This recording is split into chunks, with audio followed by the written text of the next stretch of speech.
আপনি কি জানেন ইরানের তেহরান শহরের উপর এমন কালো মেঘের কারণ কি? ইরানের তেহরান শহরের উপর যখন ইসরায়েল এবং আমেরিকান যৌথ বাহিনী আক্রমণ চালায়, আক্রমণে 4টি বড় অয়েল ট্যাঙ্কার ভয়াবহ ক্ষতিগ্রস্ত হয় এবং একটি বড় অ্যাপোক্লিপসে দেখা দেয়। এখানেই এই ঘটনা শেষ হয় না।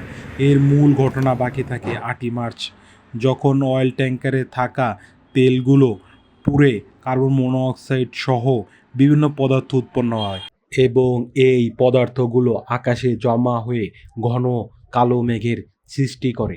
মূলত এই কালো মেঘের কারণে অ্যাসিড বৃষ্টির সৃষ্টি হয়। আর এই অ্যাসিড বৃষ্টির জন্য শরীরে কেমিক্যাল বার্ন এবং ফুসফুসে বিভিন্ন ধরনের সমস্যা দেখা দেয়।